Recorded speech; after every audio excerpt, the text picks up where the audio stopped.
Yo, am I live? I'm live. Oh shit. What's going on?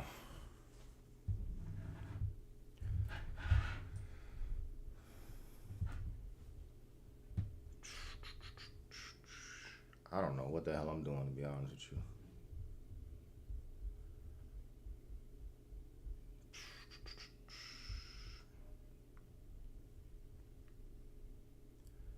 I guess we wait.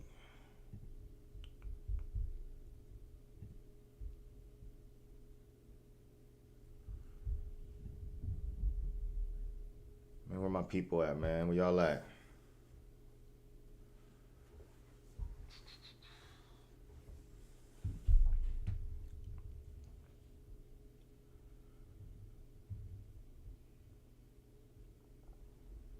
Charles, what's going on, man?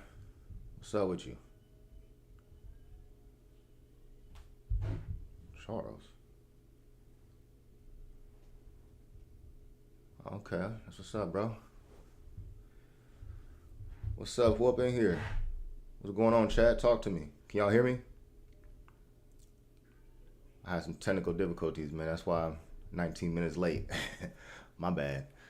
First time doing this. I was trying to figure it out.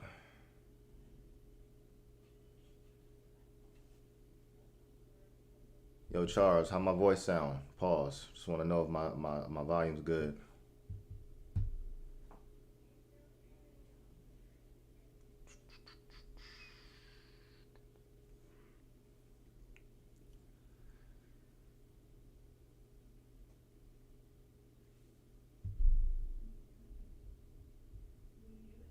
We got some people coming in. Yo, chat, talk to me. Trying to see who up in here.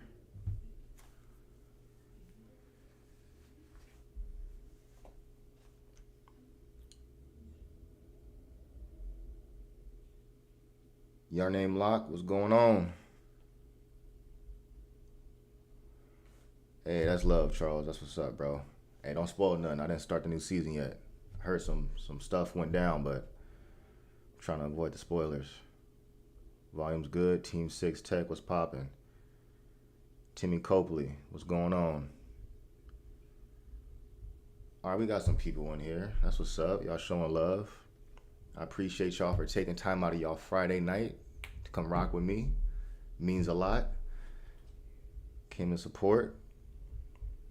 All right, man. Let's talk about some Warriors right quick. How's y'all Friday night going so far though? Where y'all watching from? Y'all put where y'all from in the chat. Let me see something.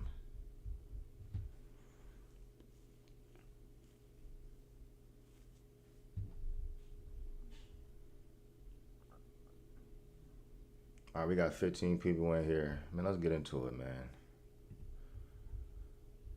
All right, first and foremost, I appreciate y'all for showing up. First thing we want to talk about, obviously, Jimmy Butler. We got some good news. It looks like Jimmy Butler got diagnosed with a deep glute muscle contusion. He's technically questionable, but Jimmy gonna play. Jimmy for sure gonna play. I think the Warriors are trying to keep it coy. They ain't trying to, like, why would they reveal that he's gonna play a day before the game? So he's gonna be a game time decision. But Jimmy Butler's playing. It sounds like he avoided any major damage to his bones and whatnot. So we're gonna be all right. No fractures. It's just a contusion. So he just gotta play through it. He gotta get that butt pad strapped up. Pause. But yeah, Ruby Lee from the Bahamas. That's what's up, bro. Oh, you must be a Buddy Hield fan, man. That's what's up. West Virginia. Timmy Copley. That's what's up, my guy. Okay. ATL in the house. Team 6 Tech. Let's get it, bro. Yeah, man. That's what's up, bro. But yeah, Jimmy. Yarna asked, do I think Jimmy gonna play this weekend? Oh yeah, he playing. I will put it like 90% chance he's playing. I think there's a chance the Warriors maybe just extra precautionary and then rest him for game 3 and play him game 4. But that's a little risky, man. Like, the conservatory route, that's cool. Like, maybe back in like the heyday when we had like all the talent, we had like KD, Clay, Iggy, games like that. You could probably play a little precautionary route. You can go that route, but like, I just feel like, man, the margin for error is like so slim. If you rest Jimmy game 3 and the Rockets steal one, all of a sudden they just stole back home court after you took it. You know what I'm saying? And then now they got the momentum. I just think that's a little risky. If he can play, you gotta play him. But I think he will though. KG from Vegas, that's what's up, bro. Yeah, man. But yeah, we got some people coming up in here. I appreciate y'all, man. Yeah, as I was saying, man, I'm a little late. I had some technical difficulties to work through, man. But we here, and I appreciate y'all. All right, let's see what we got going on here. So Jimmy Butler had a quote. He said, "Pray for the bear." It's a little. I think the full quote. I think it's from Kobe Bryant originally. I think it was like, "If you see me in a fight with the bear, help the bear." So this quote's kind of like a play off that. He's saying, "Pray for the bear," and I think the reason he said that is because I think I saw somewhere that Fred VanVleet had he was talking to Draymond. He was talking crazy to Draymond after game 2, and then he said something along the lines of, "Y'all better pray Jimmy's back," something like that.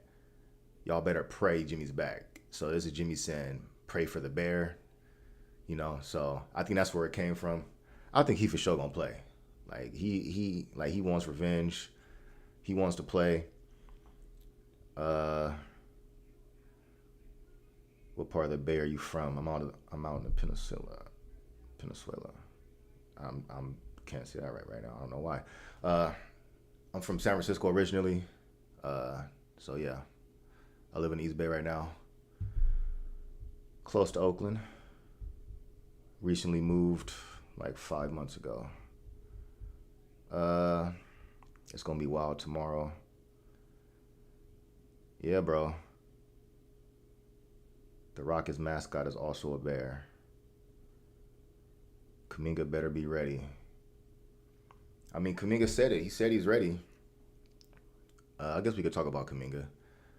So this is like a topic that's like, I don't know, man. It's like super tiring. I know it's like a very controversial topic. Everybody wants to talk about it, but I try to avoid it because not avoid it, but it just gets tiring to talk about.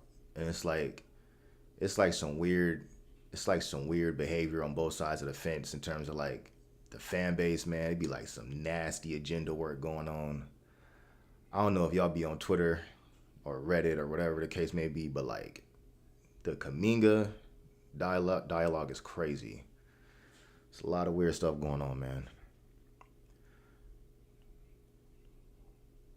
From the city too, that's what's up. Jimmy gonna wipe the floor with them Bears. That he is. Oh yeah, so with Kaminga. So watching him in game 2, I was a little disappointed with how he played. Like I was expecting him to come in like charged up, like, you know what I'm saying, out to prove Steve Kerr wrong, chip on his shoulder. He kind of came in, he was out there. He was out there. You know what I'm saying? He was like joking around a lot. I saw him laughing and joking around, and it's just like, it's cool to kind of have like a lighthearted persona and shit. My bad. I don't even know if I should be cussing on this, man. I don't know if they're gonna demonetize me or something. But it's cool to have that happy-go-lucky, jovial personality and whatnot. But I feel like in this particular situation, like due to the circumstances, I ain't trying to see that. I'm trying to see you come in locked in. Like I'm trying to see you just be gritty, bro. Just no laughs, no smiles. Come in and do your thing, bro. Show Steve Kerr why you deserve to be on the court. You know what I'm saying? So, brother Rome, hey, what's up with my guy Rome, man? Appreciate you for showing love, brother. Yeah, man. And then Kaminga asked for his actual play. I think his first shot of the game, he smoked the layup. I was like, oh man, you need to be dunking on dudes' heads, bro. He smoked the layup. I think he had like one careless turnover I wasn't a fan of. And then there was like another read where it was like Gee like wide open cut to the rim. He just didn't see it. It's like a pretty basic read. So Kaminga's been saying he's been saying in like his interviews that he's locked in and he's ready. And I don't know, man. I was hoping to see him take more advantage of the moment. Like I feel like his performance in game two didn't disprove Steve Kerr off his stance. You know what I'm saying? Like he didn't do anything to plead his case why he should play more. So it's a little disappointing, man. I'm not gonna lie to you, but at the same time, I also feel like Kaminga got put in a tough spot with the Jimmy Butler trade. Now, obviously, I'm not saying that the Warriors wronged him by acquiring Jimmy Butler. Jimmy Butler's an all-star. When in the playoffs, Jimmy Butler's like a top 10 player, basically. Like, I don't care what nobody say. In a playoff scenario, there's not 10 dudes I'm taking over Jimmy Butler. You know what I'm saying? The regular season, he be catting off a little bit. He be preserving energy. You know what I'm saying? But in the playoffs, when he's turned up, he's like a top 10 player. So, I mean, like the Warriors make that trade 100 times out of 100. You know what I'm saying? That's just tough luck for Kaminga. Like, it is what it is. You got to adjust.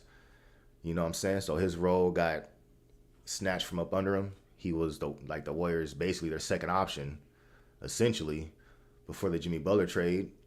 And when he's in rhythm, when he's getting his minutes, when he's getting like his 30 minutes, it looks decent on the court. He's doing his thing, but the Warriors weren't that good though. Like, they were a 500 team, and like obviously that's a talent problem all throughout the roster. The Warriors were very like, they weren't top heavy, they were like middle of the roster heavy. Like, they had a bunch of role players. They had like 14, 15 dudes that could hoop. You know what I'm saying? Like, looking back before the trade, they had so many players that could hoop. Like, the team was crazy deep, but they didn't have that much talent at the top.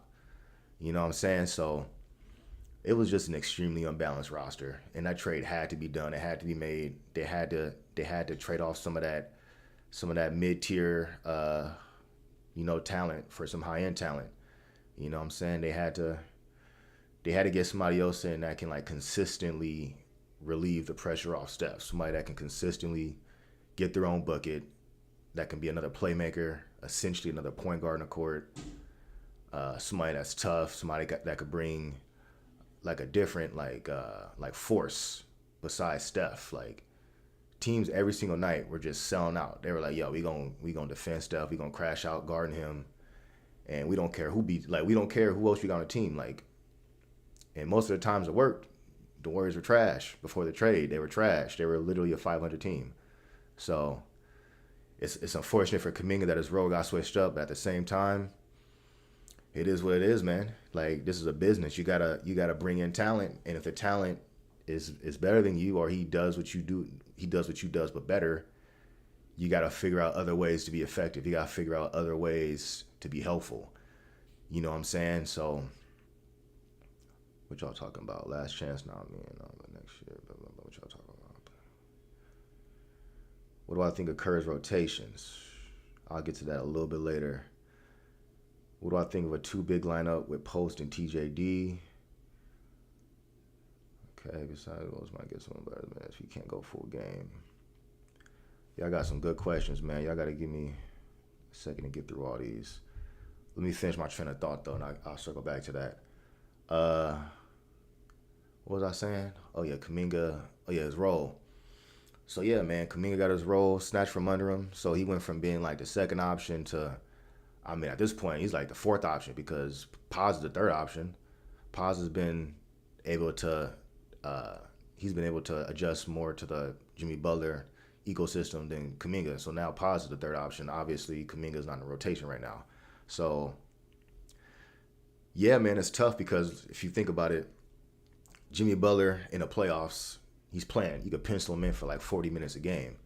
Now, I don't know if he's going to play 40 minutes in game 3 because of the injury, but like before the injury, like a healthy Jimmy What he play in game? What he play in game one? I think he played like 42 minutes, and then Steve Kerr was like, I couldn't take him off the court.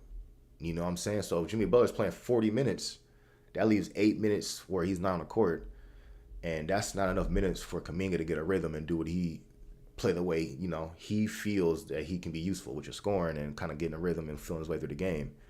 You ain't feeling your way through a game in 8 minutes, bro. You gotta bring a different skill set. You gotta bring like a hustle skill set, a rebound. Like, here's the thing, man. I feel like Jimmy Butler makes Kaminga's offensive game redundant. Getting your head, putting your head down, getting to the rim, slasher, physical presence, rim pressure. Like, that's what Kaminga's best at, getting downhill. The thing is, Jimmy Butler is better at that. Like, he's better in every fathomable sense. Like, the only thing Kaminga does better in that role is jump higher. But if Jimmy Butler's more effective with the way he does it, that doesn't really matter. You know what I'm saying? So it's hard when their skill sets are redundant. And then it's like, all right, how else can you be effective? Like, in that point, you gotta be knocking down your open shots, playing off of Jimmy Butler. Kaminga's not. We all know Kaminga hasn't been the most consistent 3-point shooter. I haven't looked at his stats recently, but I think what he shoot this year, 33% from three, and I think for his career he's probably around like 35% from three.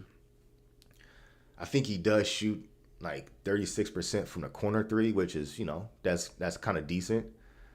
10 years ago, that's like, yo, that's amazing. 36% from the corner, that's amazing. But now in like today's era where everyone's a shooter, 36% is kind of average. You know what I'm saying? But so he's kind of average from the corners, and everywhere else on the court, he's below average. So that's tough because when you're going to these Jimmy Butler lineups where you're trying to maximize Jimmy Butler and what he brings to the table, it's like, all right, you got Kaminga out there too, but Kaminga doesn't make him better.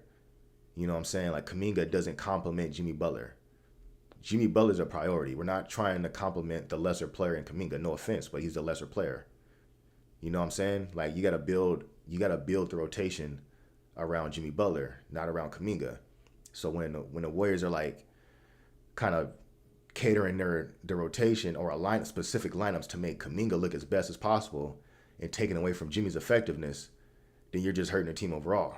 You know what I'm saying? Like, the objective of these Jimmy Butler lineups is to win the Curry minutes. And if to do that, you have to have an ecosystem around Jimmy Butler that best maximizes him. So when you got Kaminga out there too, it's not a great fit. I was hopeful, man. I know I was hopeful, man. I was like, look, Jimmy Butler's a playmaker. They're gonna figure it out. He always makes young players look better.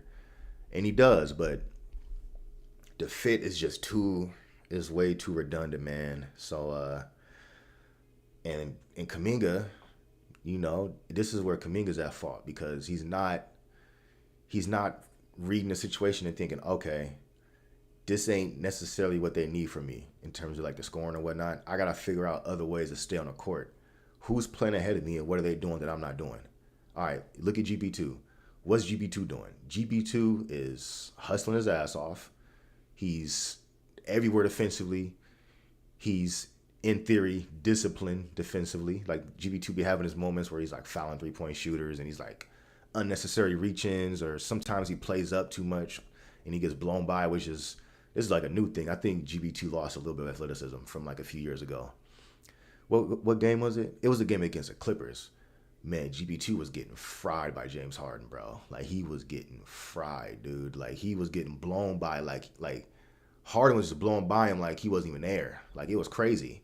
I was like, damn, GB2 kind of lost a step defensively. Like, he's still really good, but he went from like S-tier defensive player, like not S-tier, but like, A+ defensive player to like B, like a B+, like B, you know what I'm saying? Like, it's like he's still good enough to be like a difference maker, but he's definitely not the same GB2 from like a few years ago. His lateral quickness, I think, took a hit. You know what I'm saying? So it's definitely, I'm just babbling. Let me see what y'all talking about. Yo.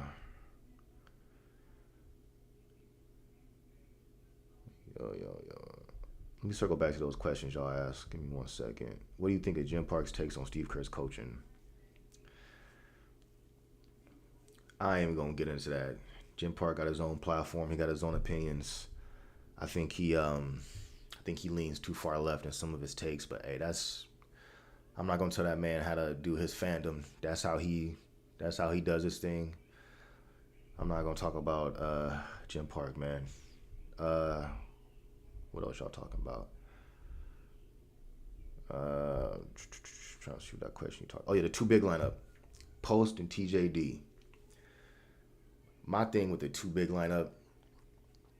So the Warriors tried a two big lineup in Game 1 with Looney and Post, and I don't think they necessarily lost those minutes in a plus minus, but it just didn't look like Warriors. Like it didn't look like us. Like it didn't look like the way we want to play. It was clunky, bro. Like it was. I'm not a fan. The reason why I'm not a fan of it, and now you're talking about posted TJD. I just don't think we should try to match the Rockets at what they're good at. The Rockets' strength is a too big lineup. We're not gonna never out too big the Rockets. You know what I'm saying? So when you try to play their style to match them, they're gonna impose their will way more than if we just play our style and force them to match us. If that makes sense. Like it's like I feel like with Steven Adams is annoying as hell, dude. Like he's hella annoying. He's a big dude. You know what I'm saying? Like it don't matter if you got two bigs out there. Like if he's in position where the rebound is anywhere near him, he's gonna get the rebound.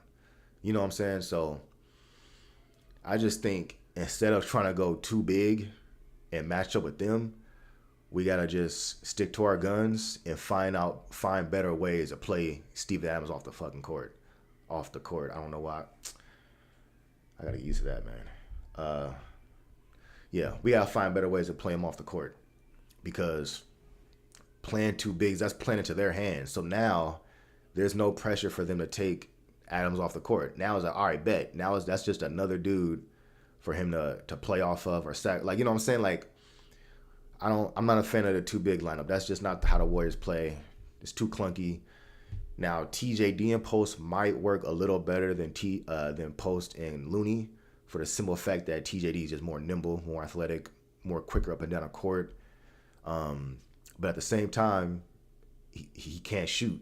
Like TJD can't shoot, so there's still a little bit of like clog paint.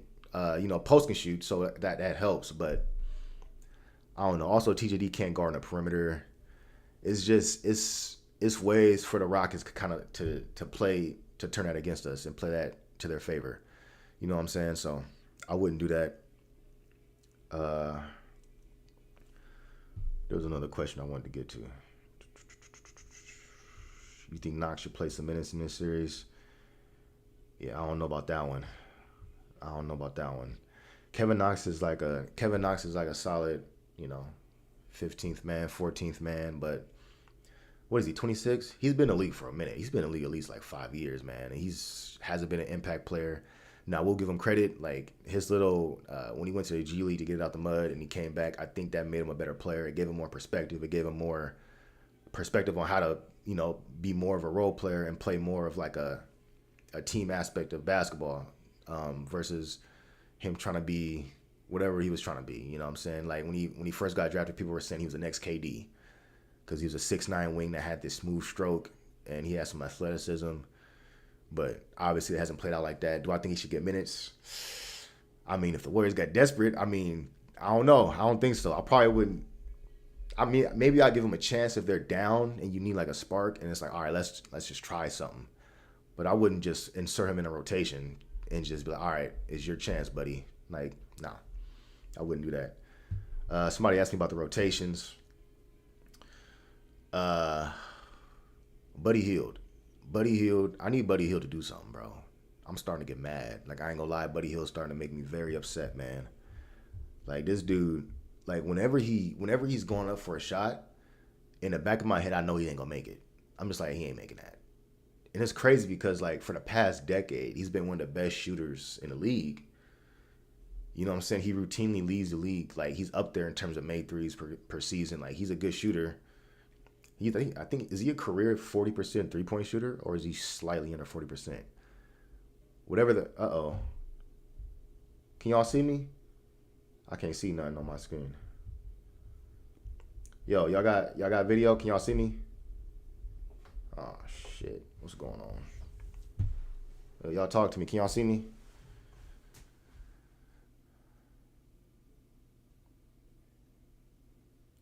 Fuck, man. Can y'all see me? All right. I don't know what the hell that was.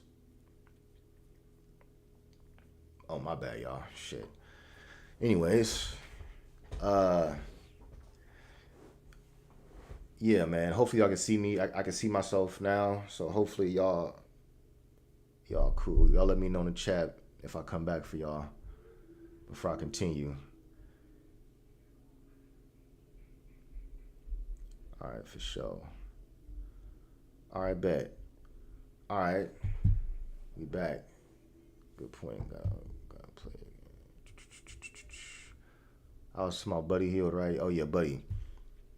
Yeah, man, buddy be having me so mad, bro, because it's just like you see him out there, and it's like he's theoretically a shooter, but he don't be hitting threes. You know what I'm saying? Like, and then on the other end of the court, what happened? What the hell? Um, my bad, y'all. I'm using this streaming software. I ain't never used this before. I'm just kind of feeling my way through it. It'll get better with time, I promise. I just need some reps. So this first one might be a little rough. Y'all bear with me, man. I appreciate y'all for being here. Uh, oh yeah, so Buddy, man. So yeah, Buddy. On one end, I want to bench Buddy and be like, all right, like, you're not, you ain't, it's not working out. But at the same time, you need his spacing because even if he's not hitting his shots, teams are still gonna respect him as a shooter, and that's gonna loosen up the defense. Y'all see how teams are playing Steph now. If you take Buddy off the court and let's say you put in like I don't know, let's say you put in like was Kevin Knox or you play GB2 more or something, bro. Teams are like, oh, instead of Buddy Hield in the corner to help off of, now it's like Kevin Knox. Like teams are gonna live with that. Our teams is gonna live. You know what I'm saying? So it's hard to came in late. What do you think about him, John? It's hard to just it's not as easy as just all right, buddy, you're gone, buddy, get out of here. You kind of need him, and then also if he is hitting his shots that game, the Warriors are gonna win because if Buddy's giving you that like that complimentary scoring. If he has one of those games where he hits like 4 or 5 threes, and he gives you that extra like fucking 20 points, that random 20-point bomb from Buddy, you gonna win the game because you got Steph doing what he does. You got Jimmy, hopefully healthy, doing what he does, and then you get like a 4 or 5 3-point game from Buddy. Bro, it's curtains. The Warriors got like the best defense in the league since the All-Star break. It's curtains if you get that from Buddy. So yeah, man. What y'all talking about up in here? G Santos. Canceled Misfits. I'd rather have Santos over Buddy. I agree. I wholeheartedly agree. I would cut Buddy's minutes back. I would still play him just to see if we get that Buddy game where he hits the threes. But the moment, as the game's playing out, the moment this dude is building a brick house, he's gone. I'm putting in G Santos. We about to play some goon ball, and we about to, because the thing with G, I mean, yeah, he's not as good of a shooter as Buddy, but if you leave him open in the corner, I mean, he can make you pay. Like, you can't, like, teams can't just leave G Santos in the corner wide open. You know what I'm saying? Like, they may help off of him, like, anywhere else on the arc, but in the corners, I feel like G Santos is consistent enough to where teams can't do that. Like they would, like, say, Kaminga, or like they would GP2. They just, I think G Santos, he's not a good shooter, but he's a decent shooter. He's a decent shooter. I feel like he's like a 36% type dude, 37% type dude. Like nothing crazy, but you can't just leave him out there. You can't be disrespectful. But yeah, I love everything. I love everything G's bringing to the table in terms of like the hustle, the rebounding. You got to think too, like he's a 6'8" body. Like G Santos is pretty big. Like I know he's listed at 6'6". I think that was his height when he got drafted. He was like 6'6". He ain't 6'6" no more though. Like he is for sure like 6'8". like for sure, like 6'8". You know what I'm saying? So you got the size, you got the smarts. He's pretty smart. You know, sometimes he fouls too much, and that's I think a little bit of that is physical limitations. Like his lateral quickness isn't the best, so sometimes he kind of gets caught out of position he's trying to play like he knows where to go and he knows where to be defensively, but his physical limitations against like faster players, more athletic players, sometimes he kind of gets caught flat-footed or whatnot, and then he tries to get back into play and recover, then he fouls. You know what I'm saying? But when he's in position, like his positional defense is pretty solid. Like I feel like he's not I think he's a good team defender. I wouldn't say he's a good defender overall, but as a team defender, he's a good defender. He could play a role, he can fit into a scheme. He has length on a perimeter, 6'8" dude on a perimeter. When he got Draymond and Jimmy behind him, giving him orders, kind of filling in the gaps for him, he could play a little cog in the defense. So you got that defensively, plus the rebounding, plus the hustle, where he's like, bro, his hustle is like Juan Toscano Anderson hustle, but he's a little bit better offensively and a better rebounder. You know what I'm saying? Like, I love Gee, man. I love when Gee's in a rotation. I don't like when it's games where he don't play. I feel like there's something missing. Like he's like no matter what, whether his jumper is going down or not, you can always count on G Santos being the first dude to the rebound or the first dude to a loose ball. Like all you see is that little curly fro, little Brazilian fro, just first one to the floor, grabbing the ball. Just he's always gonna bring that intensity. And for an older team like the Warriors, when you got Steph, Draymond, Jimmy, you need dudes that got that battery, that always has that.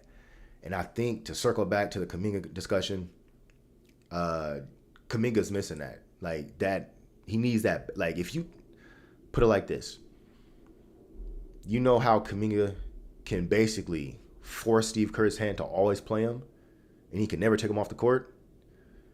Look at G Santos. Look at his hustle. Look what he's doing on the boards. Look at the things he's focusing on. Kaminga, you have the same frame as G Santos. You're the same size, but you're twice as athletic. You're twice as talented. You're twice as gifted. Do everything G Santos is doing, but just times 2 with your physical gifts. Like, stop trying to worry about scoring 20 points. Don't even worry about the points. Defense, rebounding, and hustle first. The points are going to come with that. If you're crashing the boards, you're going to get a few extra points off the backboard. Just, you don't even need a play run for you. Just get it off the backboard. Put it up. When you're hustling, you're getting extra possessions. When you're playing hard, like, you're going to get more opportunities, and the ball's just going to come back to you. That's just like basketball karma, man. It's like the basketball like laws of physics or whatever. You're playing hard, you're hustling, the ball's going to come back to you, man. Like the team's going to make that extra pass. They're going to try to look to like kind of involve you a little more. They see how hard you're playing. But when you come in and you kind of like, I'm not saying he's playing with an agenda. I'm not saying that. But I do think the fact that he's somewhere away from a big payday is definitely in the back of his mind when he touched the basketball and he has a ball in his hands and he needs to make a play. His mind is like score. All right, let me pass. Like passing is like not nowhere near the top of what he wants to do, and that's fine. He's a natural scorer. I'm not taking anything away from that, but at the same time, where you're in a doghouse and you got a lot of money on the line, and you got to get on the court any way you can. You got to change something, bro. Like you got to change the mindset and do what you got to do, bro. Like GP2 is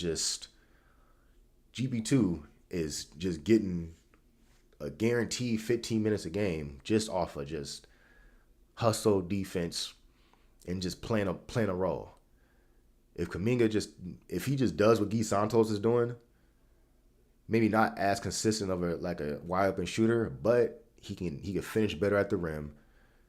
You know what I'm saying? He can crash better. Kerr won't be able to take him off the court. Like even if he can't really shoot, if he's like, and also like if he's like looking for that pass, like G Santos looks for that pass. Like he's trying to find Steph. He's trying to find Jimmy. He's like, look, I know those are the two options. I'm just gonna get mine where I can. Kaminga is more like now. Obviously, with Steph, he does try to get Steph the ball when Steph's on the court with him. But I feel like if it's not Steph, he's just like, all right, I'm getting mine, and he's not necessarily looking for the pass as much as when it's Steph. And even then, he does miss Steph, more times than he probably should. So it's tough, man. That's all I got on Kaminga, man. I'm not trying to. Kaminga's IQ is low. I don't really like those type of discussions about low IQ and all that stuff, man. His feel for the game ain't where it needs to be. Let's just leave it at that, man. We don't gotta go with the low IQ stuff. I just think that's unnecessary, man. His feel for the game is definitely not where it needs to be. He's been in this system for this is now his fourth season with the team. You would hope his feel for the game, watching Steph up close, watching Draymond up close, now watching Jimmy up close. You got a coach that's won as much as Steve Kerr give him in his ear every day in practice. You got his own personal assistant coaches that works with him. I forgot the guy's name. The assistant coach that works close with him. He got all these voices in his ear telling him, like, look, this is how you play winning basketball. This is what we want to do. And he still reverts to how he wants to play, which after 4 years is kind of disappointing. Last point on Kaminga, then I'm going to change the topic. I know some of y'all might be tired of hearing this. I think he needs to fire his agent and his trainer. Straight up. I think his agent is foolish because reportedly, I covered this in one of my earlier videos. Reportedly, the Warriors offered Kaminga 150 M's on like a 4 or 5 year contract or something like that. Basically, 30 mil a year. 150 M's guarantees a lot of money. And for Kaminga, someone who hasn't had a consistent role, someone who doesn't have the runway to just do whatever you want. Look, man, like I know you want that max contract. I know you're looking at Franz Wagner, you're looking at Scotty Barnes. You're like, damn, I want that. You can't be counting other people's pockets, man. You can't worry about them. They're in different situations. It is what it is, man. You know what I'm saying? So now it's at a point where Kaminga might not even get the 150 M's now. He might not even get that. So I think his agent is just giving him terrible advice. His agent's like, yo, we're going for that max contract. Like, I think it's slightly greedy on the agent's part. I can't fault Kaminga for believing in himself and believing that he's that caliber of player. Because if he didn't feel that, that would be a problem. Like, you can't fault the player for thinking like, yo, I'm just as good as Franz Wagner. He just got a max contract. I'm just as good as Scotty Barnes. He just got a max contract. Like, you never get mad at the player for thinking that. They should think that. But where he should fire the agent, because the agent should be able to come in, evaluate the situation, and be like, look, hey, man, that max contract ain't happening, bro. Like, due to our circumstances, due to how your career's played out up to this point, we don't have the leverage to demand a max contract. You know what I'm saying? So instead of the agent doing that, having that conversation, he got greedy. He's like, nah, we plan for that max contract, and we'll take it to restricted free agency. It was a risky gamble because now Kaminga's catching DNPs. It's tough out here, man. It's tough. So he needs to fire his agent. His trainer got to go. Somebody got to fall on the sword, man. So agent got to go too. Whenever Kaminga's posting his workout videos, now obviously Kaminga ain't gonna post some effing defensive slides and like some rebound drills. Like, come on, he's gonna post offensive stuff. I get it, but at the same time, just due to his lack of progression defensively, in terms of like rebounding and technique, fundamentals, the fact that he hasn't progressed enough as you would expect from a 4-year player, plus playing under all these high IQ vets that he's playing with, that's like giving him game every day. You got to conclude somewhere, all right, what are you working on in the summer? Like, are you just not working on the stuff that you're supposed to work on? Are you just, because I know the Warriors are telling him what they want him to work on in the summer. Is he just saying, I'm going to just work on this anyways? And he's coming back and he's trying to, I don't know what it is, man. But I just think agent got to go, trainer got to go, whole team got to go, and you just got to hope that 150 M's are still there for you in the offseason. I heard the Brooklyn Nets might be interested in Kaminga. Uh, they might be interested. I think they have the cap space to give them an offer sheet and restricted free agency. So we'll see if it comes down to that, and the Warriors got to part ways and they got to do a sign and trade. If the Warriors are going to move on from Kaminga, they got to do a sign and trade. They got to get back something for him. You can't just let him sign with the team and then decide not to match. If he signs an offer sheet with the Brooklyn Nets, you got to match it, and then you trade him at a different time. You can't just let him walk for nothing. Like, that's a disaster. Terrible asset management. Because if that's the case, you should just trade him at the trade deadline. You know what I'm saying? Like, you should just trade him for Cam Johnson. Like, I was against trading Kaminga for Cam Johnson because I thought the Kaminga, I had high hopes for how the end of the season was going to play out with Kaminga. But if it gets to the point where you're like, all right, well, the Nets are going to sign him to an offer sheet, we're just going to let him walk. If that's the case, bro, you should have just traded him for Cam Johnson. So, all right, that's enough of Kaminga, man. What y'all talking about up in here?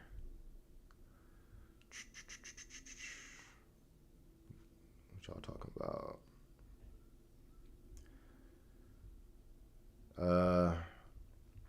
We'll circle back to Trace. I think Steve Kerr should give Trace Looney's minutes.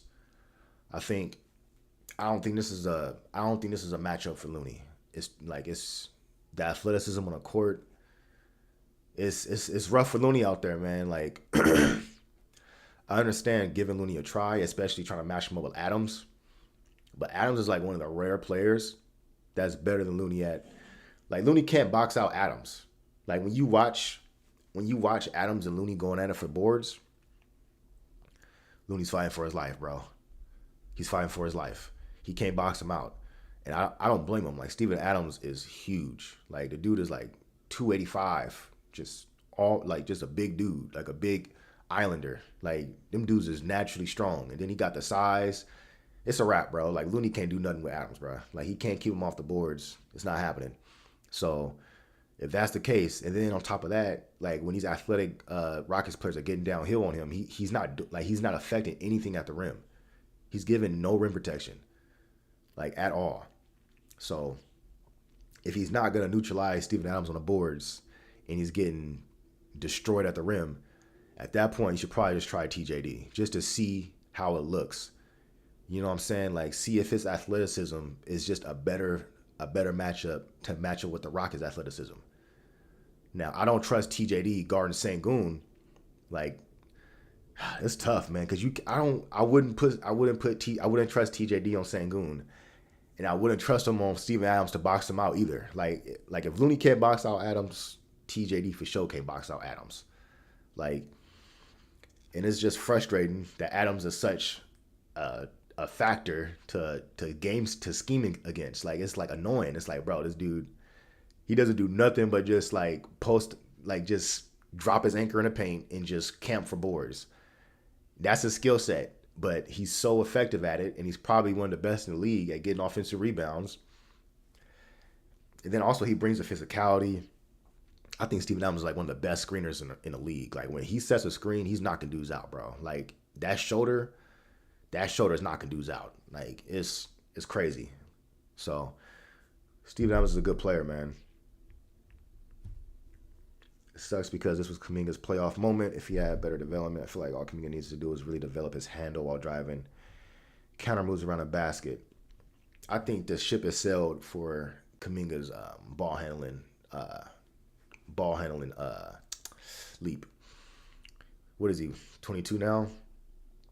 I feel like the ball handling progression that you would see in a player's development should have happened by now. Like, if his handle's still shaky 4 years into his career, it's probably not gonna happen. Like, unfortunately, it's probably not gonna happen. Now, can it improve a little bit? Yeah, of course. Like, 3 years from now, is he gonna be more safer with the ball, more secure, driving in traffic with the ball and like taking care of the ball? Yeah, but in terms of him like taking a leap as a ball handler, that ship has sailed. Like, those are leaps that you would see in like going into like year 3 or year 4. That ain't happening, which is unfortunate because if Kaminga had a handle, if Kaminga's handle was like, who can I even compare him to? Man, if Kaminga had like a, whose handle can I compare him to? Like even like, I ain't trying to do like the unfair comparisons. But I mean, even like Franz Wagner. Like Franz Wagner, his handle's not like crazy. He ain't got like all these moves, but he has like a more effective handle to get to where he needs to get.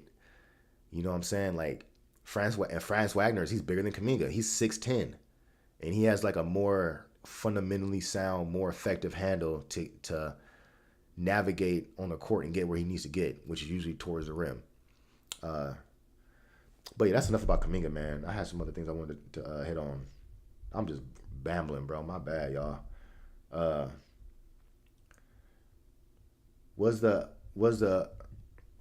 all right? Was the Amin Thompson play dirty? Uh, Here's the thing, man. I'm not trying to put that dirty player jacket on nobody that hasn't like a blatant, yo, that was dirty as hell. That play was so like I can't put that jacket on him, especially like a young player. Like those type of like reputations follows a dude for their whole career. You know. Now I have seen some antics that Amin has done against other players, uh, against Giannis, against Tyler Hero. So I mean, you know, he's starting to build that rep for himself a little bit.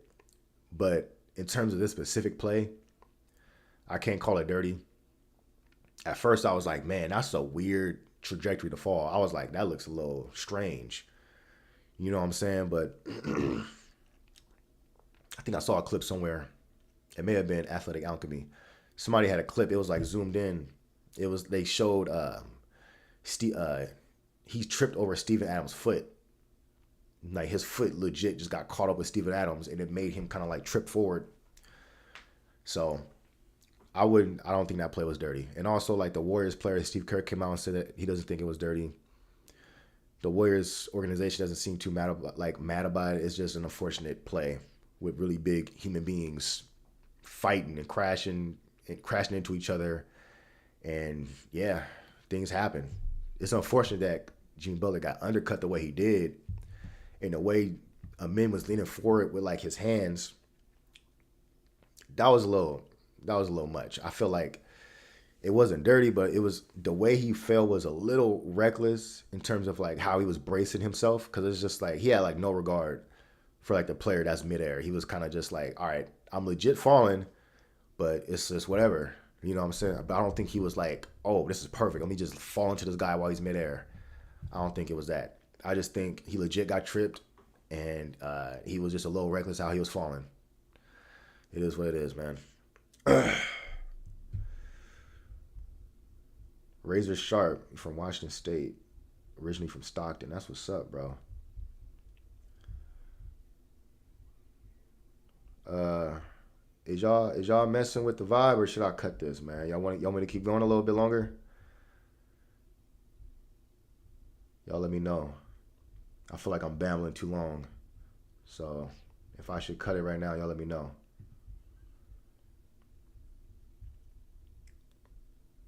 Oh wait, I did want to talk about Draymond actually. So Draymond got snubbed for the depoy.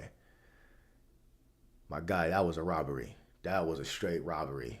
Like if you, I wish I could put up the little comparison, the side by side comparison, but they had Draymond and Evan Mobley's defensive metrics right next to each other. Draymond cleared him in every category. Like he was just straight up the better defender this year. And then, so they gave it to Evan Mobley. It's kind of like, that's a snub. But then the part that was like just took the cake. They had him third behind Dyson Daniels. Dyson Daniels. That's crazy. That's crazy to me. Like, man, like okay, he averaged 3 steals a game. I ain't gonna lie, that's pretty impressive. I haven't seen a player like average three, like a full three steals. Not like 2.5, not like 2.6, 2. No, he averaged 3 steals a game for the entire season. That's pretty impressive. I'm not gonna lie. But defensive, like runner up for defensive player of the year because he's in the passing lanes creeping. Like, come on, bro. Like that's not. That's crazy. Like Draymond Green is literally the Warriors' entire defense. He backlines the defense. The Warriors have had the best defense since the All-Star break, and I think they finished the season top 5 overall, including like before the trade. The Hawks are like one of the worst defenses in the league, bro. Like Dyson Daniels, all them steals is cool, but they defense is still trash. You can't that's insane, man. Like that was disrespectful. Like him losing to Evan Mobley, you can be like, all right, the media kind of got it out for him. They're thirsty to give it to like a young dude, up and comer.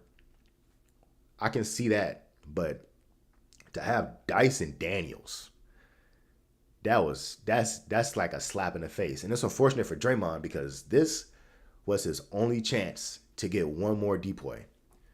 His only chance. He's never getting one now, because one, he's 35 years old, and two, unfortunately, Wembanyama had a season-ending injury. He didn't qualify. The stars aligned for this to be his last opportunity to get his one more depoy. Now that he got robbed, it's never happening. So he's gonna finish his career with one depoy, and that's just what it is, man.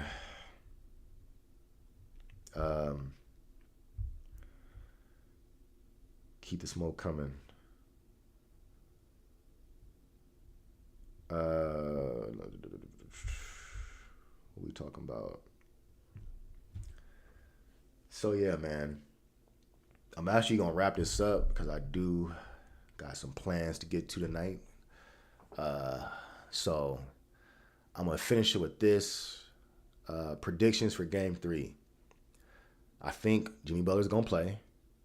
I will give it like an 85-90% chance.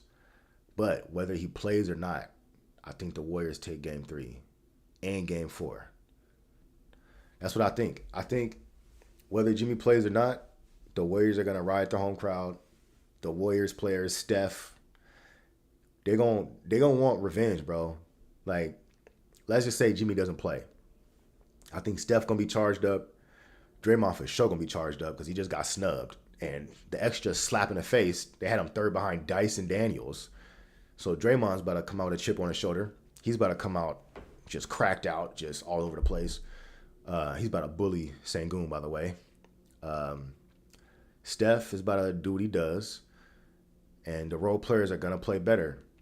Like, role players usually play better at home. So I expect Pods to have a bounce back game. I know he had like a sickness.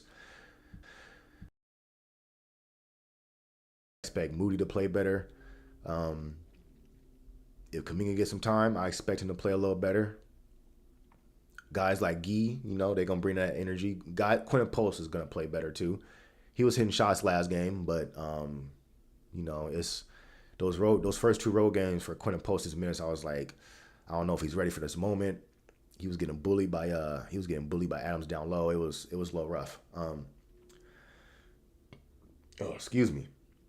So yeah, man, I'm gonna call it right there. Look, I appreciate y'all for coming out and showing love, man. Every single one of y'all, man. A base Tohan, I appreciate you. Razor Sharp, I appreciate you. Mr. Level, I appreciate you. 7 Vinyl Sweet, I appreciate you. King Moro. Remnant 88. Plan and Direction. All y'all, man. Thanks for coming through, man. This is my first live show. If y'all want me to start doing this more often, let me know. Holla at your boy, man, because I was trying to figure out a different way to get content out faster. So this will be a way to do that. One last thing, man, just before I go. I know a lot of y'all be like, probably be like, Holly, like, why don't you post more? Like, yo, post more. We need more content. I get that. I get the sentiment. I understand that. Trust me. I get it. I'm not just, just being lazy and just like catting off. You know what I'm saying? The truth is, YouTube is not my main source of income. It's more like a side hustle. So I can't I can't post every day because that takes away. I got a business. So posting every day and like going all in on YouTube takes away from my business. It's just. And then I also got other, I got other responsibilities that I got going on, life stuff that everybody's dealing with, and I just went black. Uh, Life stuff, yada yada yada. I'm not gonna get too much into details. Y'all know what's going on. So yeah, the frequency I post right now is just based off me just trying to juggle everything and prioritize what needs to be prioritized. So I would love to post more. If YouTube was compensating more, for that to be possible, I would post more. You know what I'm saying? But as of right now, the way compensation is, YouTube's a side hustle. You know what I'm saying? So maybe things will change down the road. I try to post as frequently as I can without taking away from my other priorities and responsibilities. You know what I'm saying? So me doing these live shows might be a way for me to just get more content out for you guys more often and more frequently. But I have fun. I hope y'all have fun. I appreciate y'all for taking time out of y'all Friday night to come kick it with me for an hour. Y'all be easy, man. I'll see you on the next one. Peace.